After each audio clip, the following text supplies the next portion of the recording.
रूस RIC रूस भारत चीन समूह को फिर से सक्रिय करना चाहता है क्योंकि वह एशियाई रणनीति को मजबूत करना चाहता है और पश्चिमी देशों को चुनौती देना चाहता है।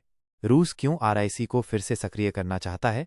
यूक्रेन युद्ध और पश्चिमी देशों द्वारा लगाए गए प्रतिबंधों के बाद रूस अब एशियाई देशों, खासकर भारत और चीन के साथ अपने संबंधों को मजबूत करना चाहता है ताकि पश्चिमी दबाव को कम किया जा सके। इसके अलावा रूस का मानना है कि अमेरिका के नेतृत्व वाले QUAD और NATO जैसे गठबंधन उसे और चीन दोनों को खटकते हैं। RIC का मंच एक स्वतंत्र और संतुलित मंच होने का दावा करता है जो पश्चिमी दबाव को तोड़ने में मदद कर सकता है।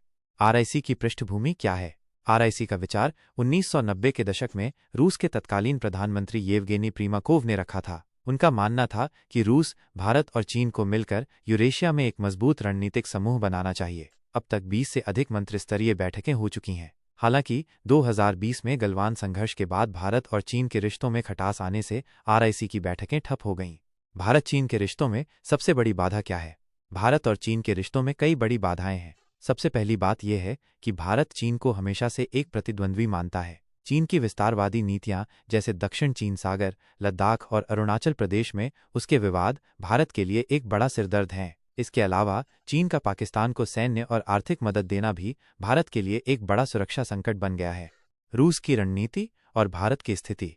भारत ने हमेशा अपनी रणनीतिक स्वायत्तता बनाए रखी है। वह न तो पूरी तरह अमेरिका पर निर्भर है और न ही रूस या चीन पर। भारत रूस से सैन्य सौदे करता रहा है जैसे S-400 मिसाइल सिस्टम, लेकिन साथ ही अमेरिका और इजराइल से भी हथियार खरीदता है ताकि उसके विकल्प खुले रहें। रूस भारत और चीन के बीच दोस्ती करवाकर अपने पक्ष में संतुलन बनाना चाहता है, लेकिन भारत चीन पर आंख मूंद कर भरोसा नहीं कर सकता। अमेरिका की भूमिका।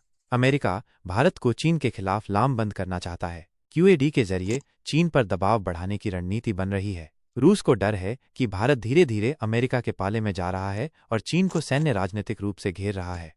निष्कर्ष। संक्षेप में, रूस RIC को फिर से सक्रिय करके भारत और चीन के बीच दोस्ती को बढ़ावा देना चाहता है और यूरेशिया में अमेरिका के प्रभाव को संतुलित करना चाहता है। हालांकि भारत के लिए यह एक मुश्किल स्थिति है क्योंकि उसे चीन की नीतियों पर भरोसा नहीं है। भारत की रणनीति स्वतंत्र और संतुलित रहकर सभी से रिश्ते बनाए रखना है, लेकिन साथ ही चीन से सतर्क रहना भी उसकी प्राथमिकता है।